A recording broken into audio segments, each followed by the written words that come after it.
آج کا سبق ہے کہ حصہ نظم سے تعلیم سے بے توجہی کا نتیجہ کچھ حصہ بچ گیا تھا، آج اسی کو مکمل کر لیتے ہیں۔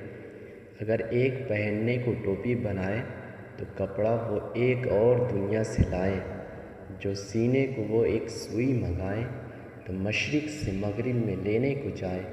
ہر ایک شے میں غیروں کے محتاج ہے وہ، میکینکس کی رو میں تاراج ہے وہ۔ کہتے ہیں کہ جب ہم کچھ نہیں جانیں گے تو ظاہر سی بات اگر ایک ٹوپی بھی بنانی ہوگی تو اس ٹوپی کے لیے جو کپڑا ہوگا وہ دوسرے ملک سے لے کر آئیں گے، اور جو کپڑا سینے کے لیے ہم سوئی بھی استعمال کرتے ہیں، ہم کچھ کر نہیں پاتے ہیں۔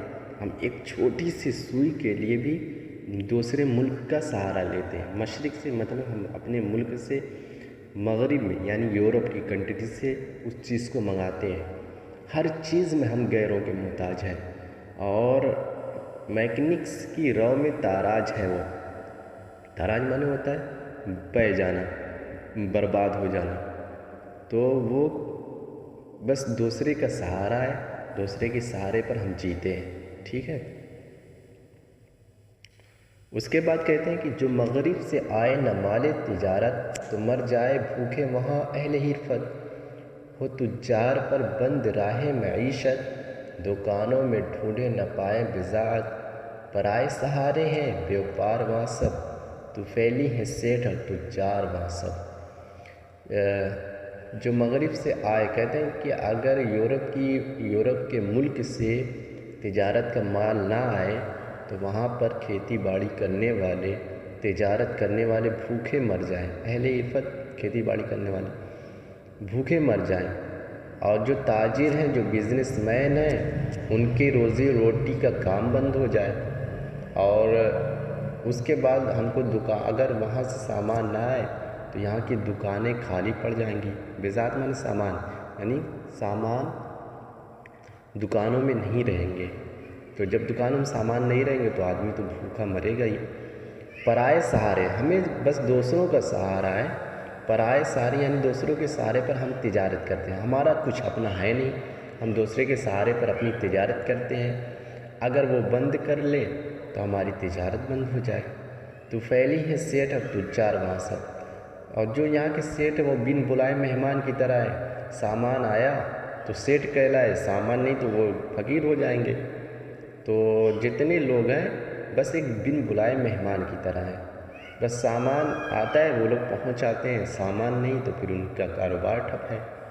کہتے ہیں یہ کس وجہ سے ہوتا ہے؟ یہ ہے ترک تعلیم کی سب سزائیں، وہ کاش اب بھی غفلت سے باز اپنی آئے۔ مبادا رہے عافیت پھر نہ پائے، کہ ہے بے پناہ آنے والی بلائیں۔ یہ ہے ترک تعلیم کی سب سزائیں۔ کہتے ہیں یہ کس وجہ سے ہوتا ہے؟ یہ دوسروں کا سہارا کس لیے لینا پڑتا ہے؟ یہ کہتے ہیں کہ تعلیم کے چھوڑنے کی وجہ سے ہمیں دوسروں کا سہارا لینا پڑتا ہے۔ اب شاعر کہہ رہے ہیں کہ کاش لوگ اپنی غفلت سے باز آ جائیں، جو یہ غفلت برت رہے ہیں، جو بے توجہی کر رہے ہیں، اس سے باز آ جائیں۔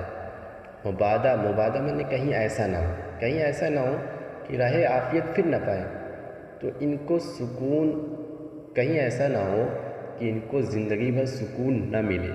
عافیت پھر نہ پائے، کہیں ایسا نہ ہو کہ انہیں زندگی بھر سکون نہ ملے، کہ آنے والی کی بے پناہ آنے والی بلائیں۔ ایک وقت ایسا آئے گا کہ ہمارے ملک میں بے پناہ مصیبتیں آئیں گی۔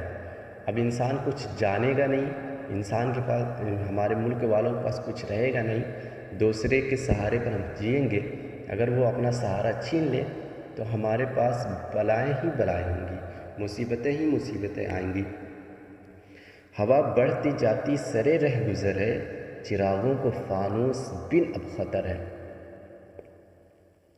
کہتے ہیں اب تو ہواؤں، طوفان تیزی سے آ رہے ہیں، مطلب مصیبتیں تیزی سے آ رہی ہیں۔ کہتے ہیں کہ چراغ تو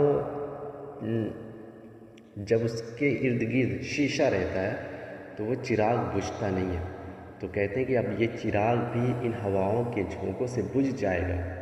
تو اس لیے ہمیں تعلیم حاصل کرنی چاہیے، اور تعلیم حاصل کر کے ہم ترقی کریں، ہم خود کفیل بن جائیں، مطلب خود کریں، کسی کا سہارا نہ ہو۔ لیے فرد بخشی یہ دورہ کھڑا ہے، ہر ایک فوج کا جائزہ لے رہا ہے، جنہیں ماہر اور کرتبی دیکھتا ہے، انہیں بخشتا تیغ و تبل وہ نوا ہے۔ یہ ہیں بے ہنر، یہ قلم چھٹتے جاتے، رسالوں سے ان کے نام کٹتے جاتے۔ ٹھیک ہے، دیکھ لو بخشی معنی کیا ہوتا ہے، تو فعلی معنی ہوتا ہے بن بلائے مہمان۔ کہتے ہیں کہ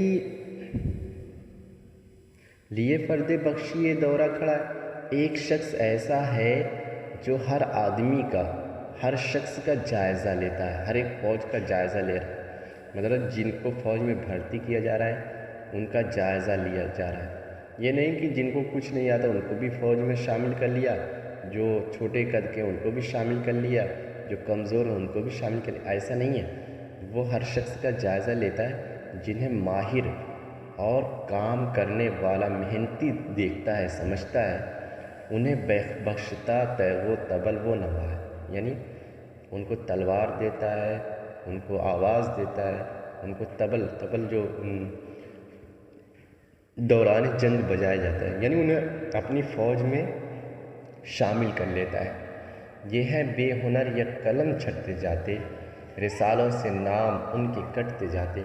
کہتے جو لوگ بے ہنر ہیں، بغیر صلاحیت کے ہیں، ان کا دھیرے دھیرے نام کٹ جاتا ہے اور وہ فوج میں بھی شریک نہیں ہو پاتے، فوج میں بھی شامل نہیں ہو پاتے۔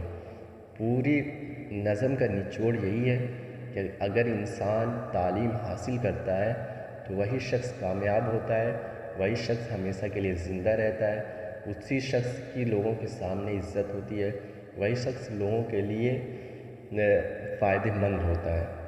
ٹھیک ہے، اگر کوئی سوال ہوگا تو آپ لوگ پوچھ سکتے ہیں۔